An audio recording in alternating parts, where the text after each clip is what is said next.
Hi guys. So tayo sa paborito spot natin. Hermes? Saldimar po. Morning mga kasisin. Kalma na yon. Welcome back guys, Lucasy here and welcome sa panibagong na episode natin. Magsimula tayo ng adventure na to guys dito sa spot namin. Medyo baha ng dagat na yon, pero okay na, try natin dahil matagal din na tayo ng sisid.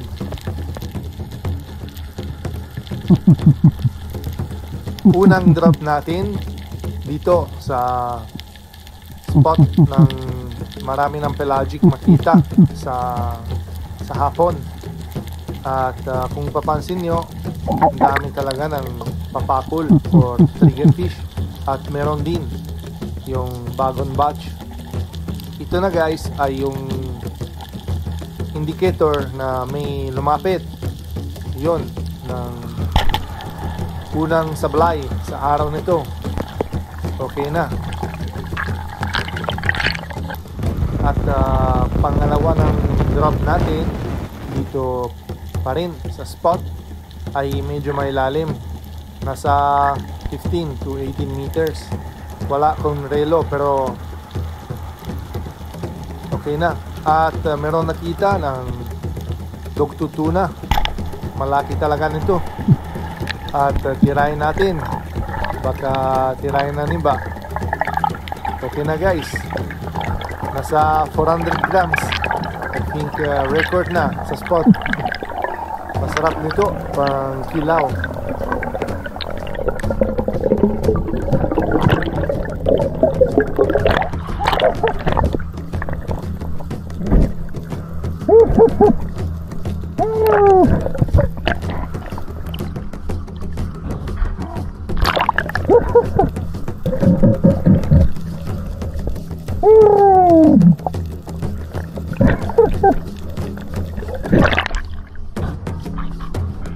Panalo guys, oh! Panalo!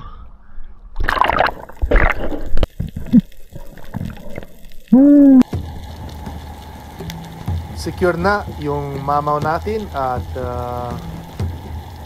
sumisid tayo uli. At dito syempre set up muna tayo ang ambush natin dahil dito sa spot namin ayaw talaga ng lumapit ng isda pag drop shot, lalo sa malaki ng katawan katulad sa akin.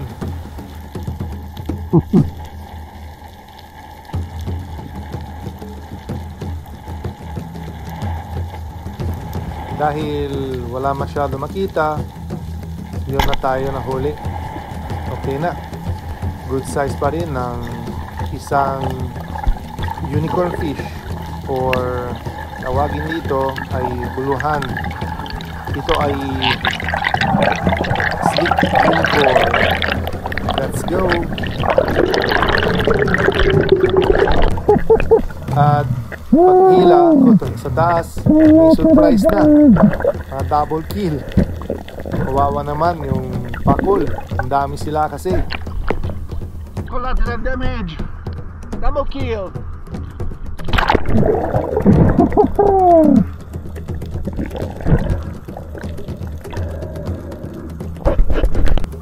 Medyo lumakas ng alon pero mahina na yung agos, kaya let's continue our dive.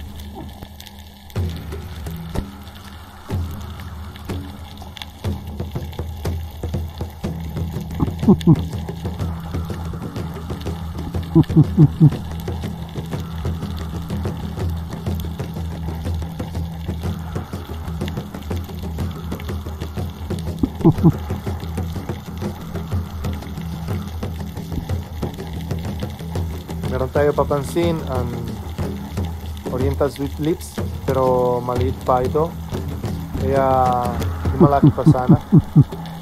At ayaw talaga ng lumapit na mamaw na yon. At Kaya tuloy pa rin tayo at hanap natin ang bagong target ay still ang paborito ng Pinas ng hiyaw, ang Slick Unicorn. Kaya itong isda guys, sa umaga sobrang lalim sila, pero pag malaki ng alon at malakas ng agos, sa paglubog ng araw lumapit sila mga 10 metro minsan, at ngayon ay around 12 to 13 meters. Kaya try natin to catch the bigger ones para yung maliit, syempre they will grow up. Yun. Okay na. Ito na ay around 1 kilo guys. Goods na goods pang ihaw or prito.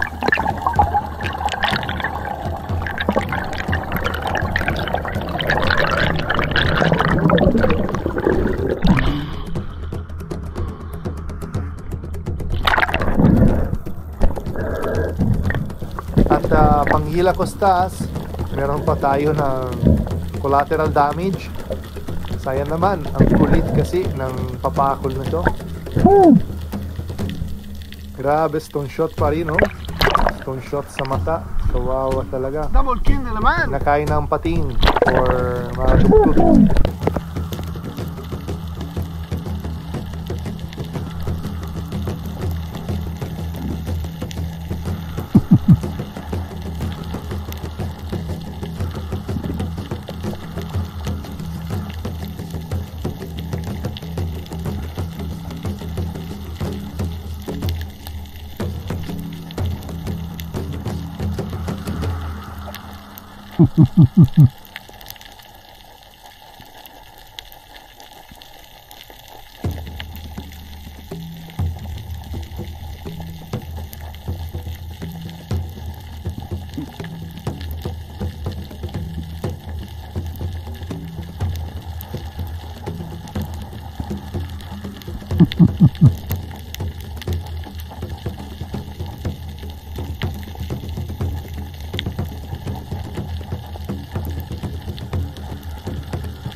At sa drop nito guys, medyo mababaw natin.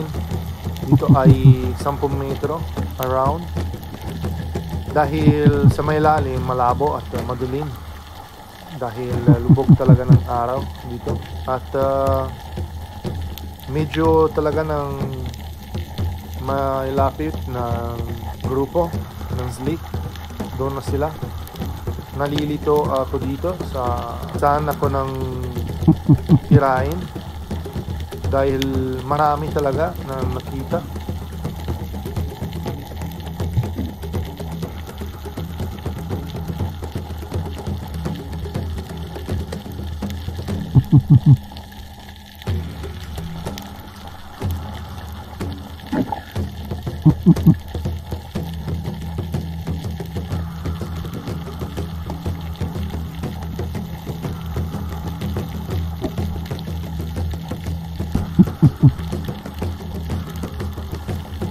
Sobrang dami talaga sila guys, nalilito at pero meron nakita ang bluefin at kahit maliit, kirain natin ito. Nasa 400 grams pero ang paborito kasi yung trevally nito sa akin, bluefin. Kahit saan, kahit ano, kahit pa paano, masarap talaga na luto nito. Yun na. Okay na. At sa last talaga ng drop natin dito, mababaw rin ng bumaba natin, nasa 10 meters. At kung papansin nyo, malabo talaga at madilim. Kung hindi kaya din ng DJI natin, ibig sabihin talaga malabo or madilim. Kaya dito alam ko ay yung last chance natin na kuha ng malaki ng slick. At ito ay may nangyari. Let's watch.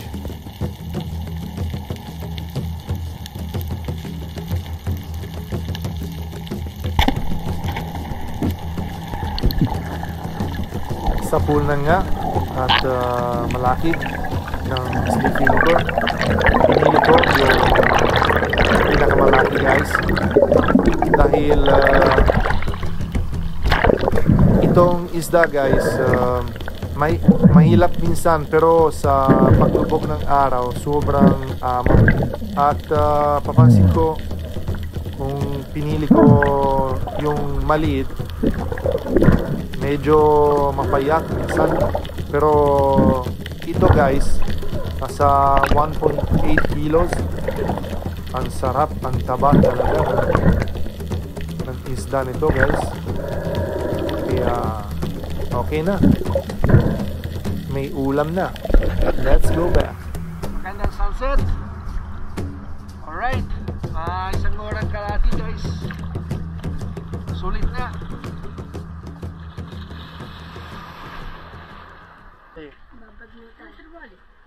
Dugtut Wow tuna. naman, wow.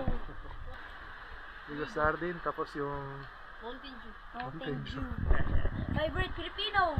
yeah, Lucas, subscribe. yeah, Philippines. Ken, And like and share. my friend Ken here. Oh.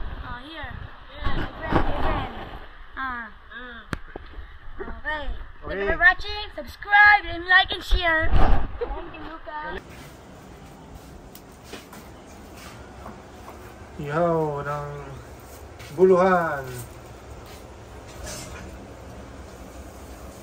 Military fish.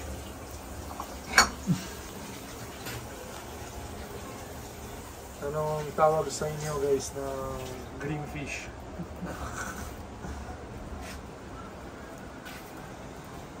Slick unicorn. Mataba. Go, you're... Yeah, guys. Ulam.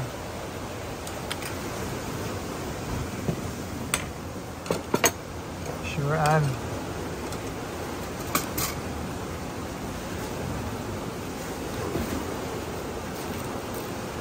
Suran walang unicorn. Pero mataba pa rin.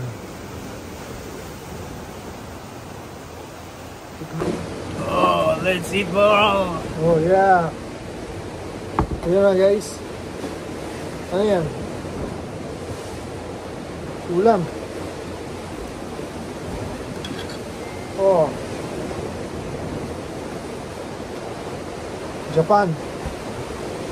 Japan style. Kikoman. Sarap pa rin. Morning guys. Bagong spot na yon. Tingnan natin kung maganda or hindi. Kung may laman ng dagat or wala. Dito na tayo ngayon dahil sa spot natin medyo malakas ng agos. Tapos tinatry kahapon, wala akong uli. Pati si Master Ian wala na. Kaya today adventure na tayo. You know, linaw. Sana walang agos. Tara, tayo. Bagong araw, bagong adventure guys. At ngayon guys, na-decide ako lumayo dito sa ibang spot. Lapit talaga sa spot namin. Ibang lang ng barangay. At sa unang drop natin, napapansin ko, lakas talaga ng agos talaga. At buti naman, meron tayo nakita ang samaran. Good size pa rin, nasa kalahating kilo. Kaya ito na guys ang unang isda sa araw na ito.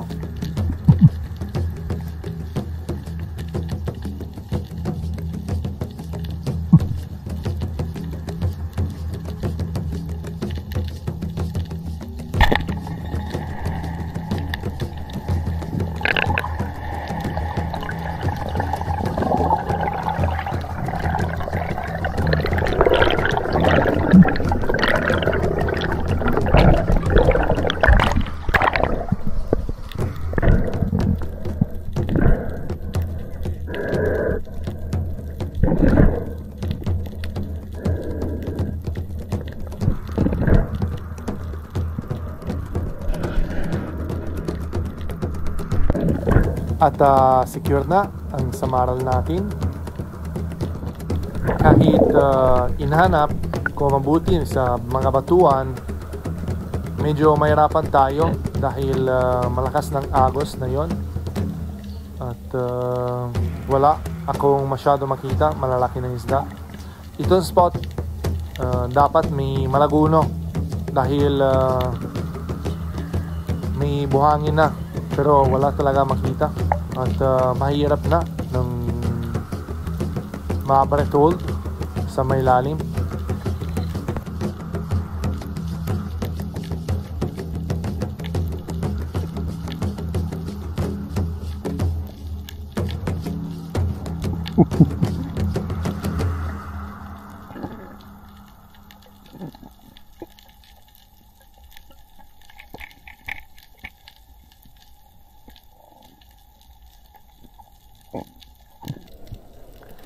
Last drop natin, medyo babaw, nasa 4 to 5 meters dahil meron nakita sa taas ladyfish or malaki na bangus. Kaya try natin ang ambush at di na tayo mali dahil meron makita ng barakuda, kaso ayaw lumapit at sayang hindi makita sa video, pero meron ng isang rainbow runner lapit pa at yun sa pool mga kaspiro.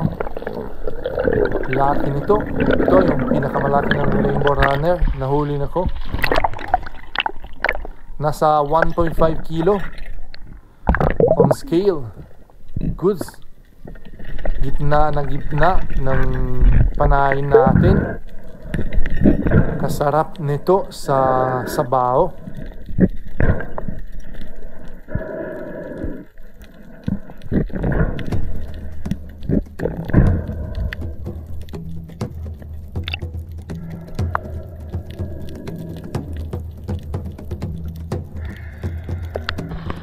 Alright mga kasi, siyempre na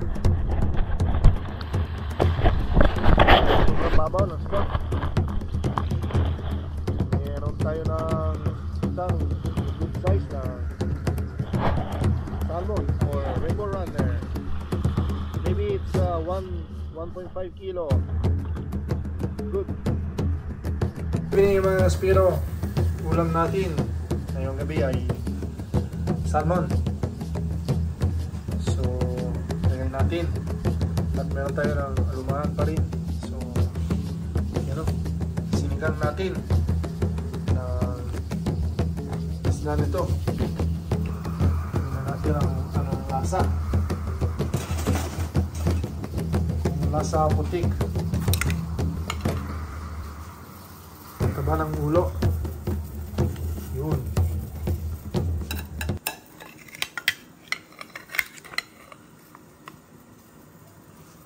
Right. Okay.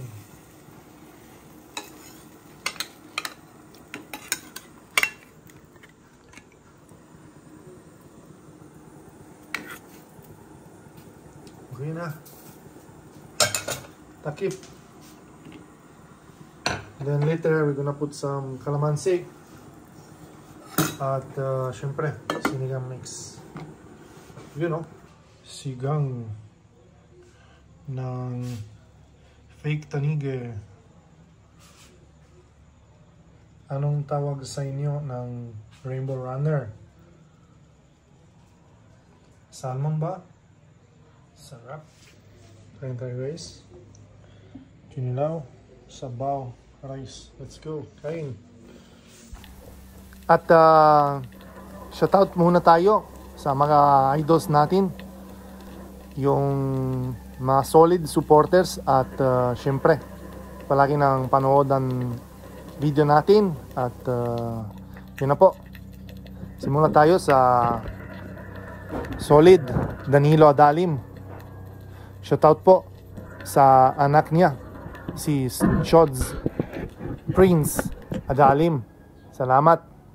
Shoutout din syempre sa master Rafi Spearfishing, Jaya Burgos.